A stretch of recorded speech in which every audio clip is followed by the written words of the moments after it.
and welcome back to our second podcast here on LIRA, the Lutheran Institute of Regenerative Agriculture. I'm Pastor Martin Hill, here with, yet again, Pastor Chris Marundi, and we're going to hear a lot of updates today, and we'll do that before we dig into some of the books we have. Pastor Marundi, you and your family have been going through a lot of change in the last couple of months, and that's probably why we haven't had another podcast in some time. Indeed. Some of you have been asking for one. Give us a little bit of an update of what's going on and where you even are right now. So I am sitting in Marundi household house stage 1.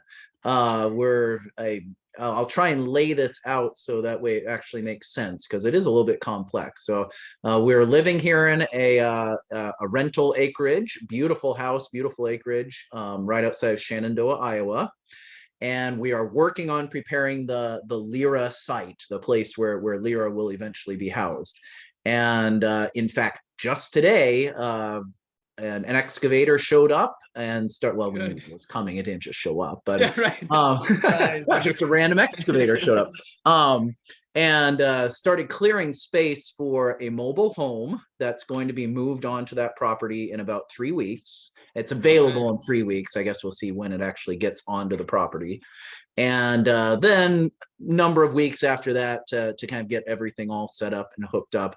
And that's going to be kind of our medium stage house. So we'll actually be on the property, working on the property as well. And then while we're doing that, we've already started work. Not a ton has been done yet, but we've started work on the farmhouse there, which will eventually be the Marundi's permanent home. So that's stage 3. So when we get on the property, this is a beautiful home. We're very, the Lord has blessed us to give us this place to live here temporarily, but we're also excited to get onto the property. So we're not, so we're actually right there and can just walk out our front door and start working. And I think that'll be good, especially when we start bringing some animals over and that sort of thing. So that's kind of the stages that we're at right now. So a lot of changes going over on that property, even right as we speak. That's awesome. Big changes are happening over there.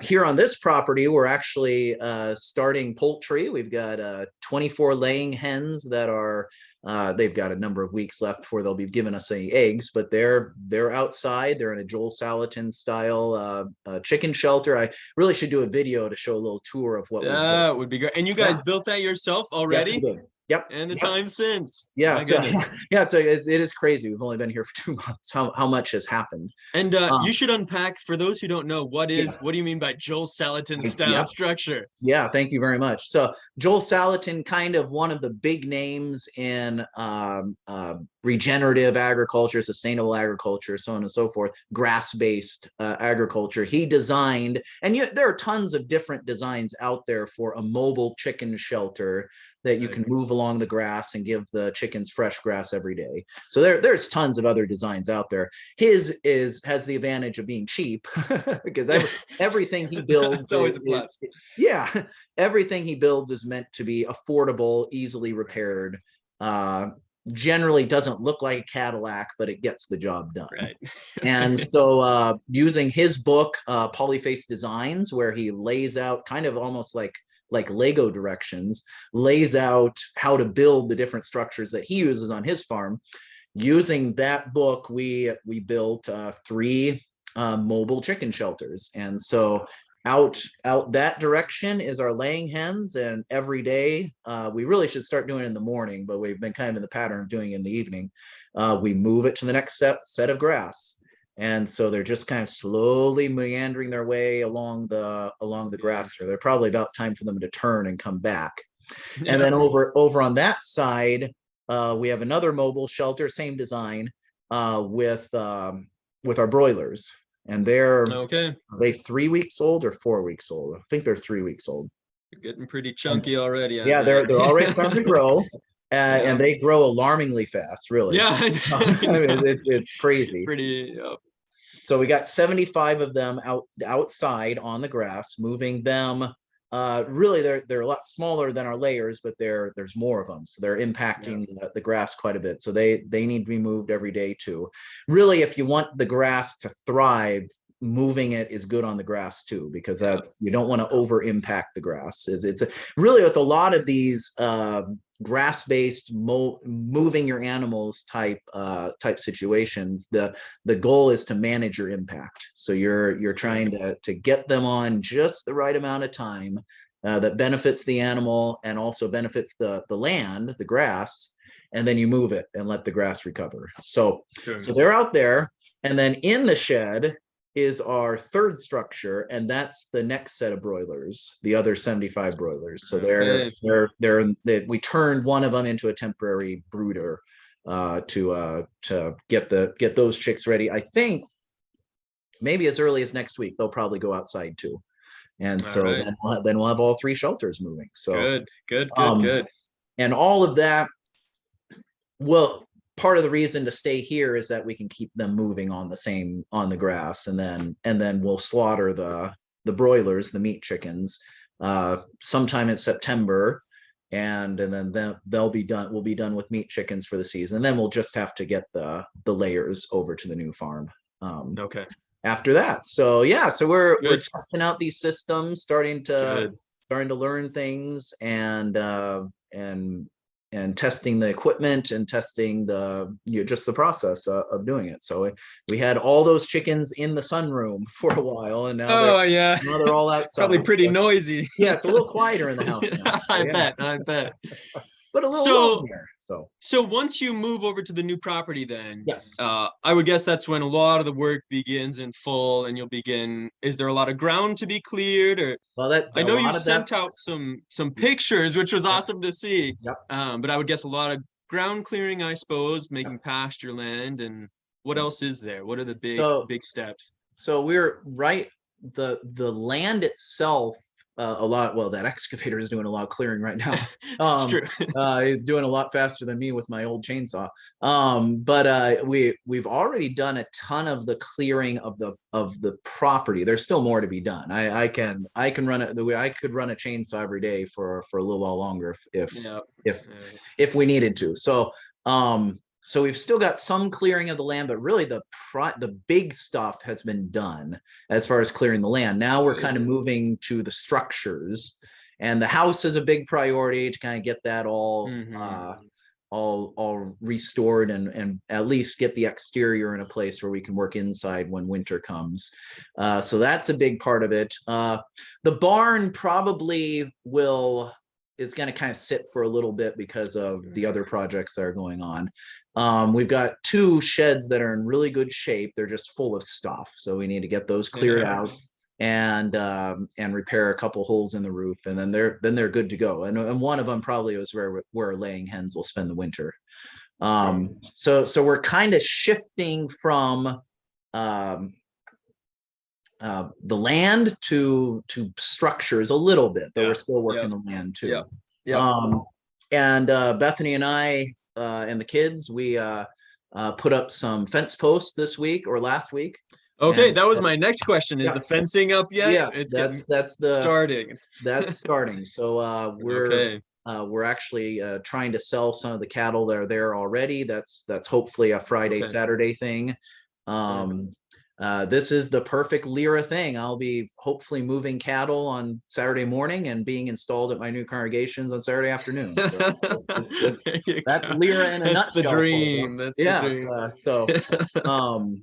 So we're hoping to get some cattle out, and while the cattle are penned in right now, so that we can sort them and get some out of there.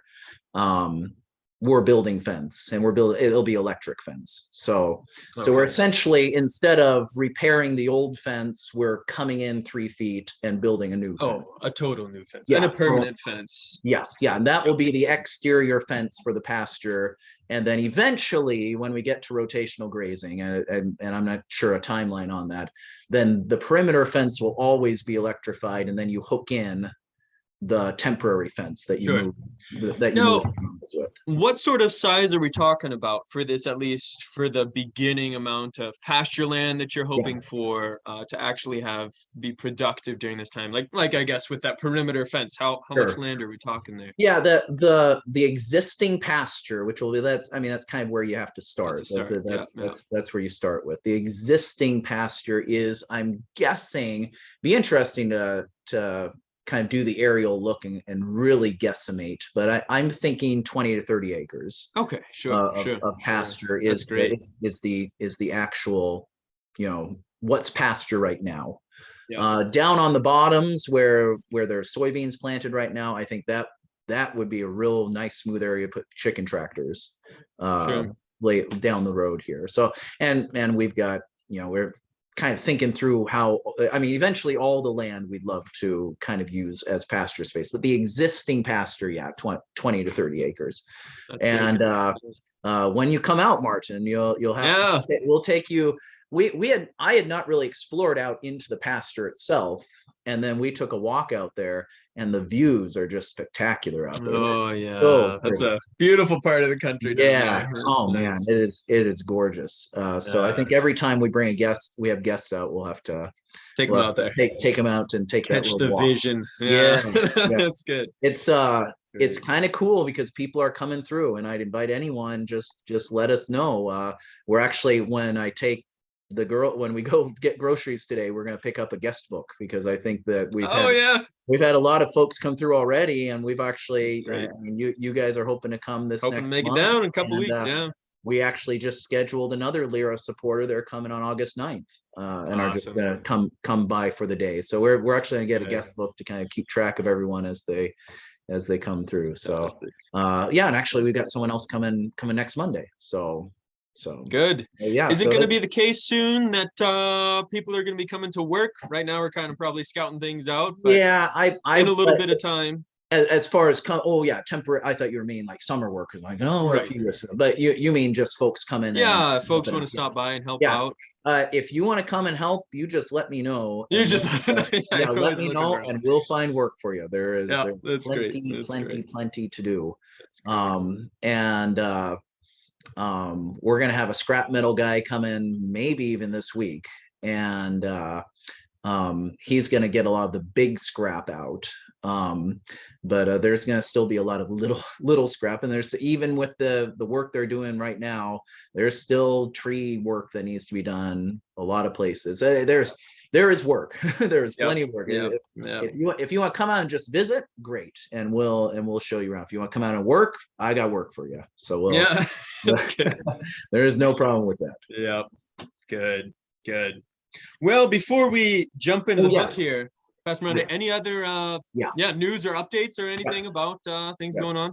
Well, I almost forgot about it. I just wanted to let everyone know we're going to kind of shift a little bit. It's not a huge shift. We're going to shift a little bit how we communicate with everyone. Right now it's been kind of a little bit on Facebook, and then we've got our YouTube channel, and then we got our newsletter that comes out, kind of periodically, that sort of thing. And then of course our website just kind of is there. The goal, and I'm kind of trying to get this figured out, the goal is to have a blog on the website, and that's the hub. Everything is posted there. And then what I'm going to essentially do is, if I post, let's say I post a video on the blog, or I post an article that I wrote, or Bethany wrote, or one of our guest authors wrote, post that up there, and then I'll link to it on Facebook. Sure. There you go. So essentially we put everything there, and then we link to it other places. And then the newsletter or the monthly email we send out will kind of be a digest of what was on the blog, and maybe some new stuff too. Probably some new stuff too. But that way we're not sending an email every week or trying to post stuff on Facebook that's unique every day. We'll send it on the blog, and every time we put something on the blog, we'll put it on Facebook. And then at the end of the month, we'll just collect everything and send it out via email. So that hopefully will kind of streamline things and make it easier for me to communicate with all of you. So great. So find everything on the website blog. That's perfect. Yeah. Good. All right. Well, it's been kind of fun. We're we're just picking great books to read They're fun. and digging into them. And there's a lot of good stuff that we've been finding. So one of these that Pastor Murundi suggested, we'll kind of dive into this one mostly today. Durable Trades by Rory Groves. And how did you end up finding this one? Well, Pastor this Murundi? one, I have to give credit to, I believe it was Pastor Andrew Packer out in Pagosa Springs. I was trying to think of something Springs in Colorado, Pagosa Springs, Colorado, when we had a conversation about LIRA and this project. He mentioned a number of different authors, and this was one author, one book that he brought to my attention. I'm pretty sure it was through him. It might have been through Pastor Tim Heath, who we hope to have on the show at some point. But one of those two guys, they both were in the same class at seminary. So this book then was brought to our attention. This gentleman, Rory Groves, was brought to our attention. And I actually got their newsletter a little while back, and really good stuff. I mean, it is solid gold. Tons of really, really good stuff in there. So yeah, I've been impressed with what I've seen from these folks. His own biography describes himself as a technology consultant and founder of multiple software businesses, who ends up going out into like the pastures of southern Minnesota, where they start their own farm and they're raising all sorts of livestock now and started up a garden. So I think that's fantastic that he himself is not from a background of, shall we say, durable trades, and yet he himself has seen the value in this to the point that he actually moved and made a jump on it, and has, at least by his own witness, found it to be very satisfying, both for his own sake, I would say, but also for his family's sake. So we'll dive into some of that stuff. Maybe one of the first things to talk about is the title itself. It calls itself Durable Trades.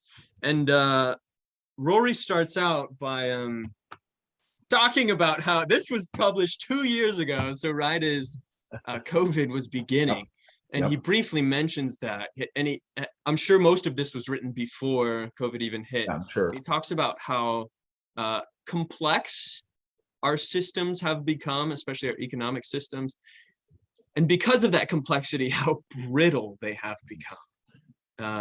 And I think we see, I mean, there are all sorts of examples. The shipping containers that were all piled up outside of Los Angeles port.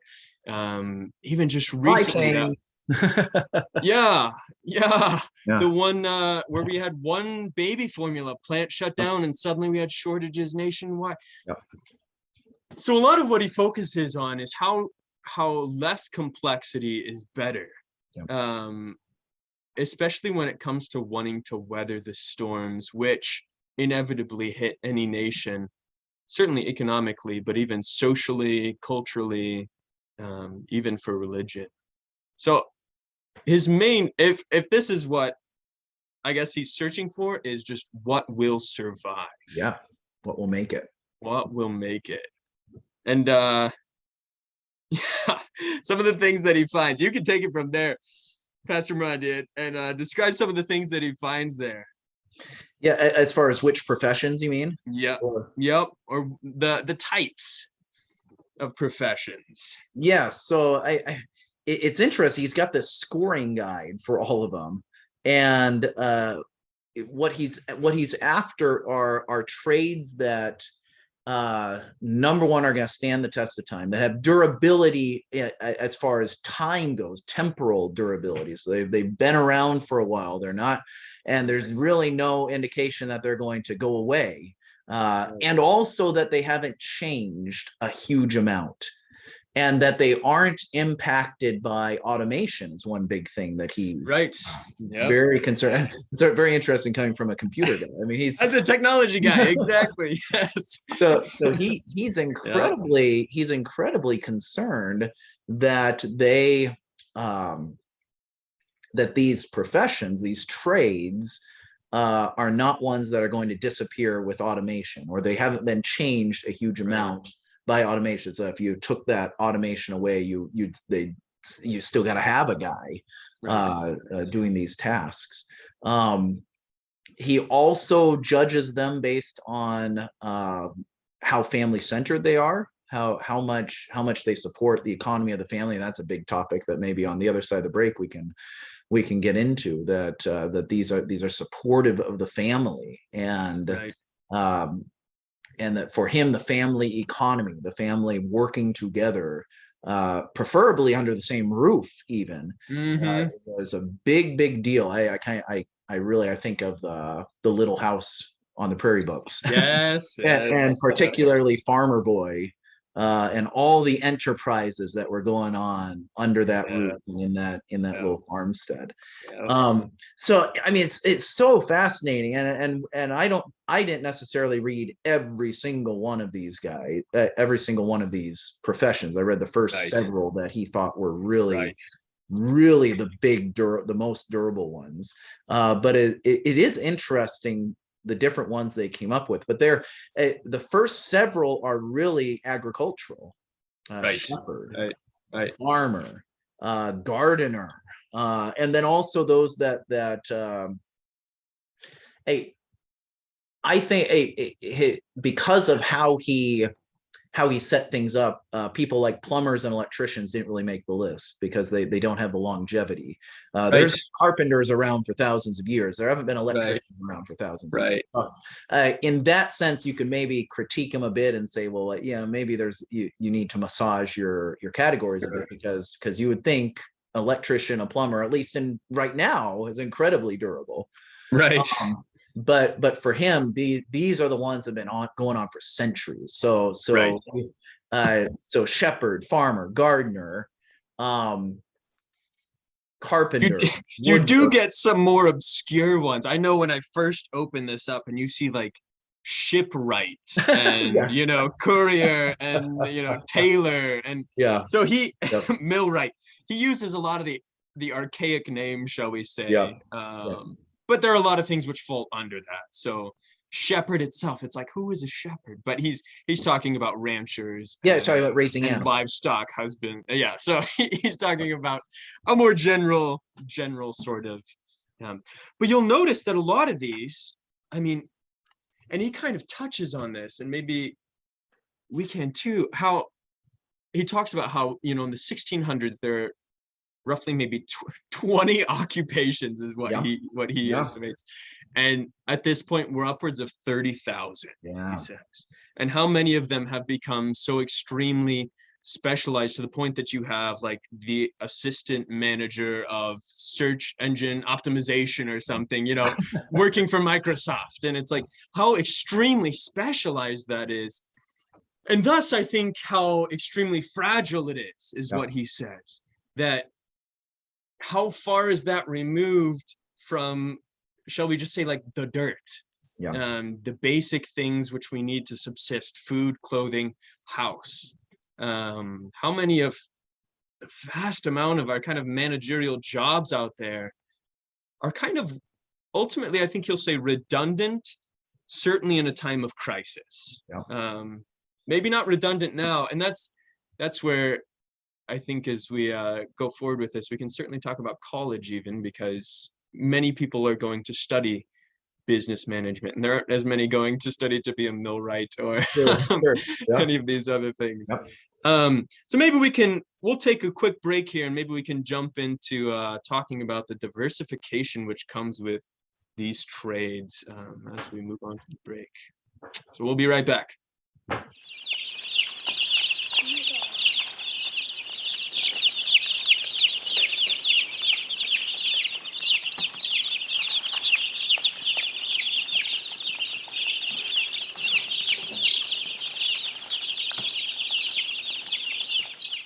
All right, and we're back here. So we left off there briefly talking about the different types of jobs which are now proliferate in the marketplace versus what there used to be. Rory Groves is looking at like industrial, Yeah, pre-industrial revolution yep. times. Maybe a question is, why is it that our assistant manager of search optimization at Microsoft or whatever it Yeah. is, who human resources specialist training or something, why is it that those jobs won't last as long as something just like a farmer or Yeah. even a rancher? I think they're much more easily discarded. Okay, so you can't, as we're finding out, I'm not necessarily getting into that in this particular podcast, but what's going on in the Netherlands and around Europe, and it sounds like some of the same policies are going to go into effect in Canada. The Dutch farmers are essentially saying you can't get rid of us. Oh, really? I'm not familiar with this. Oh, okay. So the Dutch government imposed emissions restrictions that are essentially going to put half of the farmers out of business. I see. And so they've been driving their tractors into cities. They've been protesting every which way that they can. Okay, so and that's a huge topic and not necessarily for today. But the point is, they are saying you can't just get rid of us. If we stop, I mean, they're Dutch farmers just pouring their milk into the ground. Because you guys got to eat. So we do not need a assistant manager of website search optimization to survive. Sure. We do need food. Yeah. We need shelter. Yeah. That's why carpenters are high up on this in this book. Right. We do need these basic necessities, and those who are close to the ground level and can do these things and provide those services, provide these basic necessities to people, the trade that they're in is going to survive when everything else falls away. Right. You cannot, I mean, people are going to try. And like I said, we're seeing in the Netherlands, seeing it around Europe, perhaps even in Canada now. People are going to try to eliminate farmers, but you still need someone to make your food.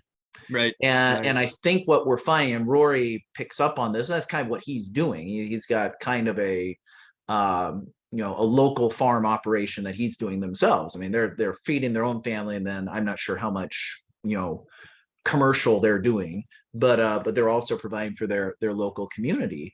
That kind of local food structure is much more durable even than say supply chain dependent big time agriculture. Sure. Because it's the customers for this situation, okay, are right down your road. They're right there. Right. And theoretically, we talked about last time when we were talking about regenerative agriculture and what does that mean. Regenerative agriculture, as I described it, kind of closes the loops.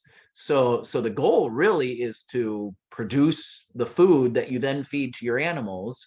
Then you butcher your animals, and the waste from everything goes to the pigs, which then use it because they're amazing, turn it into bacon, and everything is just it's a closed loop, and you should theoretically not have a ton of outside inputs, right? And therefore it is durable. Now, a carpenter or some of these art professions, they're maybe slightly less durable because they can't, they just can't. Maybe they could make their own nails, but they're probably not going to do that.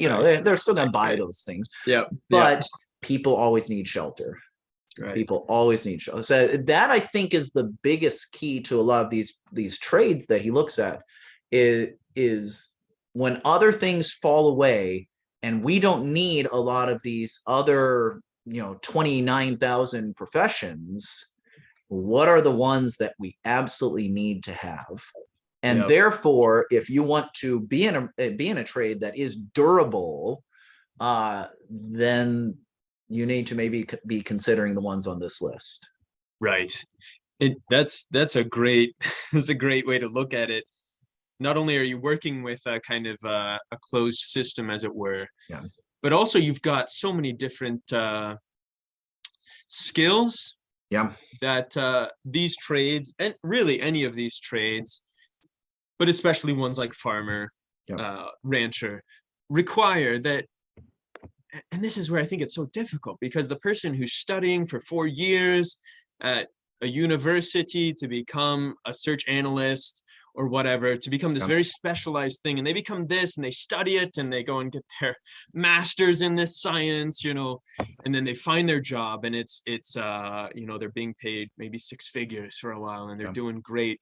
But then, like you say, once it crashes, which inevitably such large networks will crash, whatever that looks like, who knows, they'll find that not only is their job redundant, but also they don't, and I think this is kind of a part of that durable, they don't have any other, shall we say, skills to Yeah. rely on. Yeah. Whereas you look at, someone like a small scale farmer, Mhm. he's having to do his own carpentry, he's having to do his Yeah. own welding, he's having to do all this work for himself. Not only is he just growing food, which he can feed his family with if they need it, he also has this whole wealth of knowledge and skills. But I mean, he's not getting paid as much as that search No, agent. no, And I he's think not. that's the No. difficulty. I mean, Yeah. it's a lot more volatile Yeah. being a farmer than it is being some specialized guy with a master's degree. So Yeah. that's a tough decision for kids to make, I think. Yeah. Like when they And see, I wonder if it has to be an either or too, in that you can be a computer guy and then have a garden, right, and inject That's some a of that way, durability into your life. yeah. Um, and that's kind of what we're about, at least Mhm. with LIRA, is a lot of the kids that are going to come through our institute in the years to come, I don't necessarily expect them all to go out and do this full time. Right. But if they just have the skills to do whatever they're doing, and then add a little bit of durability by having some animals, having a garden, they having some of these skills to take care of themselves, then when other things collapse, like you said, as they often inevitably do, then they have things to fall back on, and they have skills to fall back on. It's not just necessarily that I've got a full freezer, it's that I've got the skills to, and I've been equipped to take care of myself, take care of my family. Right. That's a great point. Yeah. You are able to weather the storm, even if your main source of income is gone.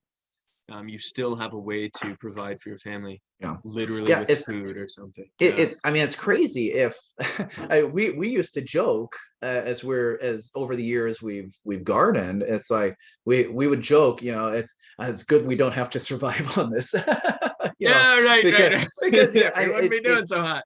Yeah. So or I think about they had a massive hailstorm come through where my parents live, and my mom lost her entire. I've heard much about that. Yes, New York. Yep.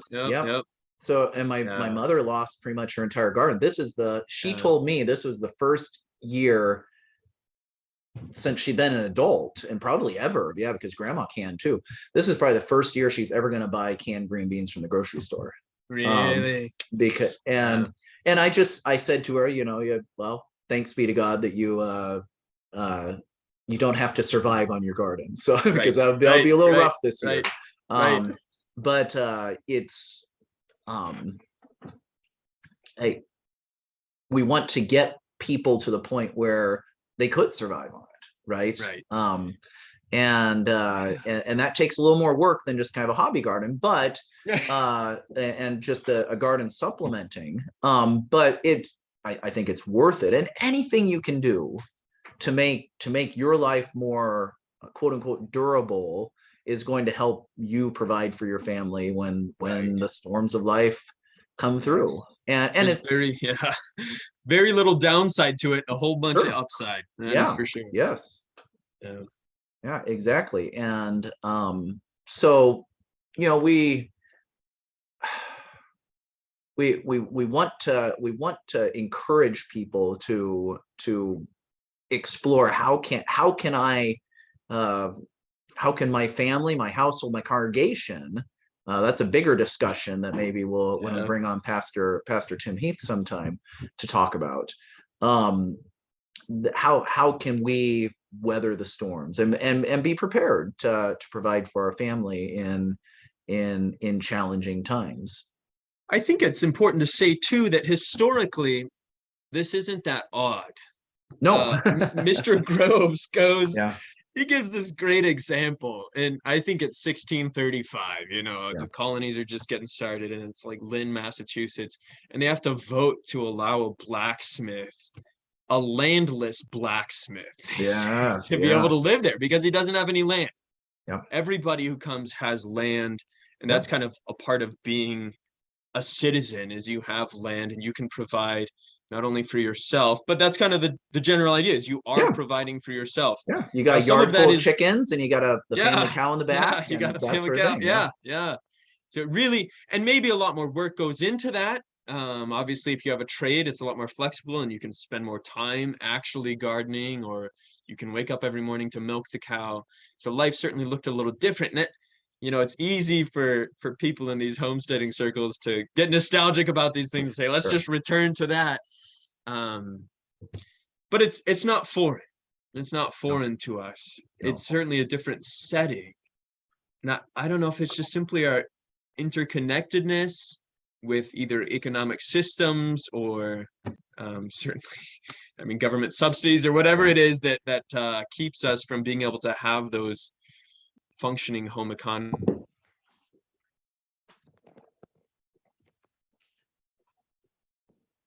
But yeah, there's a lot to be said on that. I think one thing that we want to jump into is Rory Grove spends a lot of time on these certain trades talking about family centeredness. Yes. Yep. Why would, a lot of people would read that and just why would I care? Yeah. Why would we care? Why would we care? Obviously, as Christians, we think of it differently, but yeah. It's fascinating to me, and I should actually scan this in and send this to you, Martin. It's I was listening to James McPherson's Battle Cry Freedom, which is his big time, huge 1-volume work on the Civil War. Oh. And I was listening to it, and he described what the world looked like in 1850 and the seismic shifts that were happening. And as I listened, I was struck so much that actually I went to the library, got the print copy of the book, and copied those 3 pages, because it was striking. And then Rory hits exactly on that the Industrial Revolution took men out of the household, and women too, and of course that's happened. That's been the next shift, and happened to a certain extent even back then. Took men out of the household economy and sent them off somewhere else for the day. Right. And essentially, in his words, I don't know if we want to be quite this strong, but in his words, kind of put them into some servitude, essentially. Sure. And sent and divided the family up. So before you had a robust family-centered economy. So maybe, if Dad was building a house, he wouldn't build the house right there at home, right? Sure. But the family, and if you're farming, you're maybe over on the next hill or whatever. But it was centered on the home. It was the home economy, and Ma had her place, and the kids had their place, and Pa had his place. Yeah. But it was all centered in the family, in the home economy. And yes, certainly Pa maybe had to go and do something out wherever, but it was still centered in the home. Right. And Rory's point, and James McPherson in his section just kind of gives the statistics, kind of a dispassionate, this is the way things are, this is what happened. Rory is definitely more polemical about it. This idea that we divided the family up, we tore apart the home economy, and removed fathers from home, and then eventually sent the mothers off too, right? And then we send the kids off in another direction to school. So it's very interesting. I don't know if you caught that in this book. It was very fascinating to me, when public education came in, essentially to train factory workers. I could not believe that. Yeah. Yeah. And the resistance that families had Yes. towards in Massachusetts of all places. Yes. They were Yeah. resisting and getting So arrested. yeah, so they actually marched troops in to march the kids to school. Right. And so his point is, whatever you may think of public education today and the system today, his point is originally it was designed to make good factory workers. And that was the point. So again, these seismic shifts were going on really from the late 1700s throughout the entire 19th century. James McPherson focuses on it because it set the stage for the kinds of seismic changes happening coming into the Civil War. But for Rory, it's how can we regain, at least to some extent, a household economy and bring fathers back into the home. And that's for him, a lot of these professions in this book, a lot of these trades, he rates them on how much can it be done in the home, the household economy, how does it support the family, and that's a big deal. Right. What are and some of these are maybe obviously just Yep. time spent with your kids, Yep. or teaching them. What are some of the rewards that would come from a more home-centered, or at least farm-centered, or dad being home working with his sons, both spiritually, let's say, and physically? I mean, because there's got to be spiritual elements too. Oh, sure. I would say I don't have any statistics to back this up. But anecdotally, as a pastor and in talking with other pastors, one of the single most important factors in a child remaining in the faith is the father leading devotions at home. Sure. Yep. I mean, it just seems like, and that's again, I don't have any statistics to back it up, but it just seems like it's such a huge deal. Yeah. It's a huge deal for dad to bring kids to church. Right. That is bedrock and foundational. But I would say perhaps as far as when you're thinking about kids staying in the faith, just as important is the father leading devotions in the home, daily devotions at home, and having prayers with kids. And can dad do that if he's working a 12-hour day somewhere else and then comes home? Right. Of course it can be done, sure, but it makes it a lot more difficult. So you end up with segmented families, everyone doing their own thing. And so, yes, you got that spiritual detriment. You've also got kind of our stereotypical America where we all eat supper at different times. Right. Right. And we're running 300 different places. Mm-hmm. Whereas what the vision he's trying to give is of a family that is at least more centered in the household. I mean, can we go all the way back? I mean, I think he does in his own life, certainly. But he's at least given us the challenge to see how much we can regain the benefits of that, and bring back that kind of that household economy. And I would say too, and that this is kind of what we're hoping when we do our own work on the farm and here getting ready to go to the farm, is Bethany and I are working together. That's what we drug trees all morning together as husband and wife. And if we wouldn't have had heavy equipment over there, the girls would have been there too. And so trying to get them to help more and do more and be a part of this is a big deal too. I mean, that's a huge deal. I remember as a young kid, we'd go out to my grandfather's, and one of the most, I would say, most formative times would be simply just we'd be we're always working out there. There's cattle to be taken care of and big garden, but it'd always be while we were working together side by side, whatever it'd be doing, trimming goat hooves or fertilizing the blueberry plants or just hoeing sweet potatoes, whatever it'd be. A lot of that time was spent with him just teaching me and Yeah. talking to me, and he would just talk to me, and we just had time. I mean, that's the way manual trades are. You have time. You just you fill it with talking. And Yep. so I Yes. think of that with a father and his children, especially fathers and sons, how much time they used to spend side by side within feet of each other, Yep. working together, whether that is farming or whether it's carpentry, whether it's whatever task it may be. When you're using your hands, kids pretty easily jump in on that. Maybe there's an age boundary, but at some point they're going to be joining in on that, and they watch, they learn how dad reacts, how dad goes about problem solving. I always Yes. remember that. How's he gonna do this? And you learn life skills as well as, you know, you get a couple sermons if you're a grandfather, father's a pastor. I mean, that's inevitable. So Yep. yeah, that is, I guess we could say that as much as the home is a context for passing on the faith, so also is the home economy. Yeah.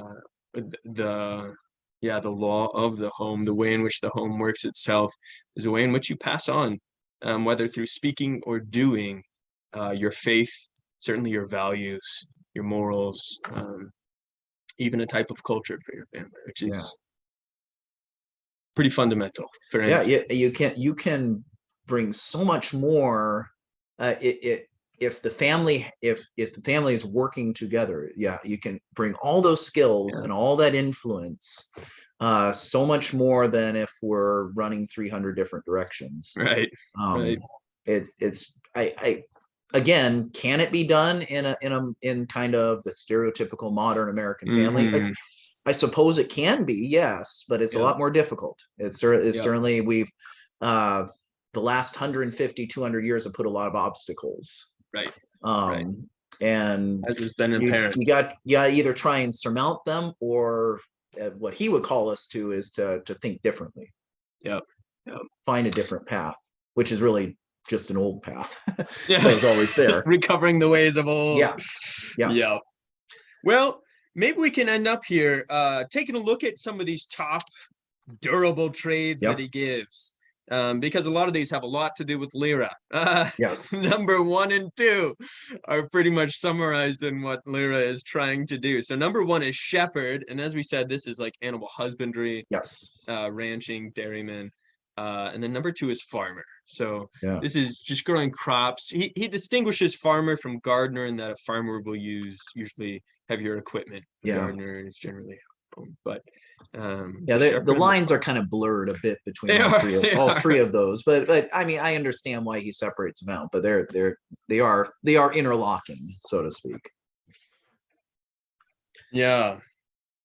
So we've touched on this briefly, but in what ways, especially, what would you say is the biggest thing that a shepherd / farmer brings to the table in terms of a trade?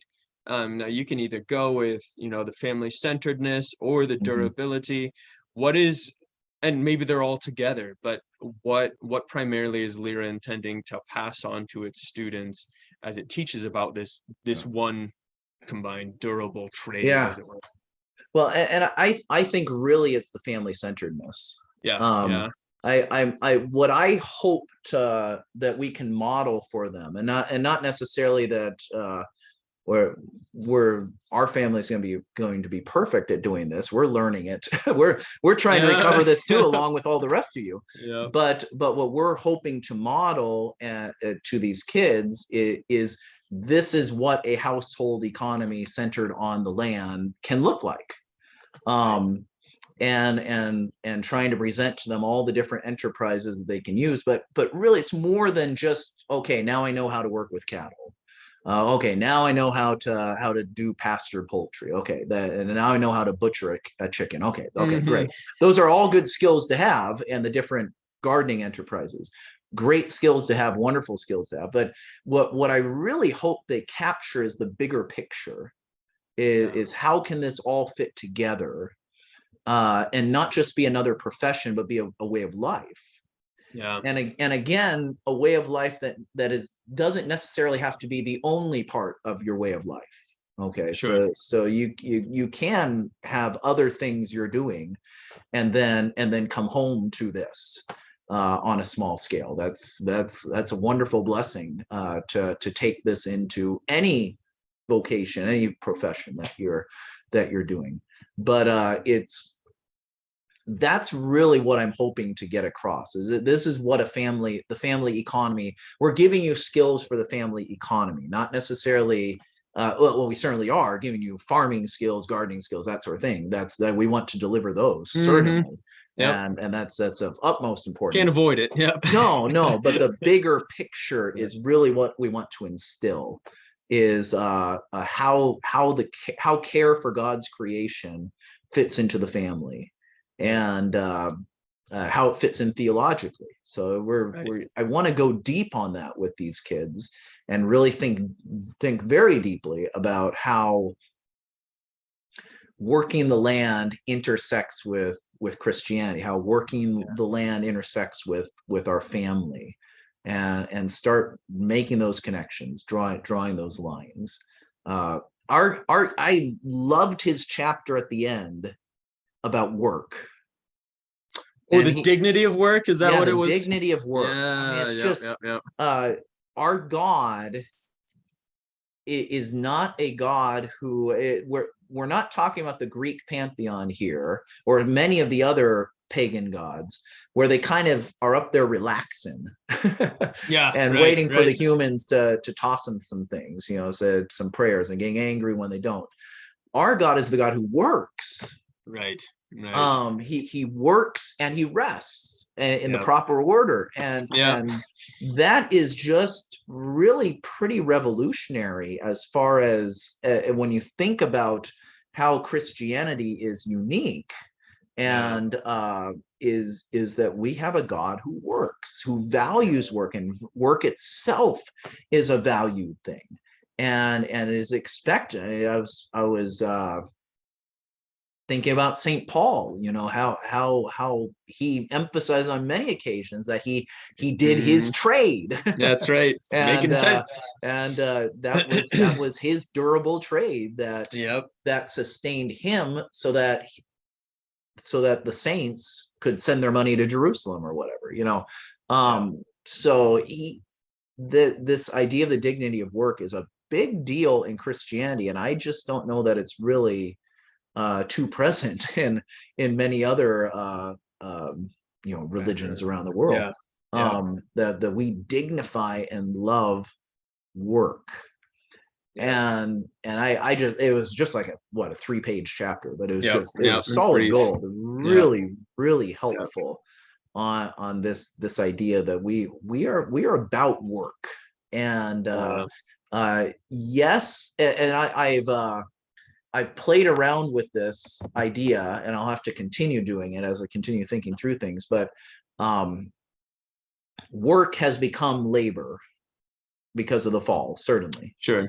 Sweat of the brow. Yeah. But I really think anytime that we are providing for our family, anytime that the satisfaction of a good day's work isn't something that should be disdained. Right. Yes, it's labor because of the fall. But I'm kind of playing with this idea, and I need to kind of fully develop it and think it through. But it's almost like when we do a trade for a good, hard, hot day's work and really sweat, we're redeeming that work. It's it's laborious because of the fall, but that doesn't mean that we don't have satisfaction in a job well done. That's what I was thinking. I think the final note on all of this is that there is much joy in recovering the lost art of work, shall we say. And the closer you get to God's creation in that work, the more fundamental the things that enter into your hands, whether it's dirt or wood or animals, whatever it may be. There's a lot of joy, as you say, in the satisfaction of working with those things, sweating with that. I think we see that ourselves with Rory Groves leaving behind the office and pushing papers. And I think there are a lot of people who are maybe seeking that in this day and age, to find something a little bit more fulfilling than just the office bureaucracy or something, to actually find fulfillment in doing work using the body God has given them to care for the creation that God has likewise given them. That's a beautiful thing.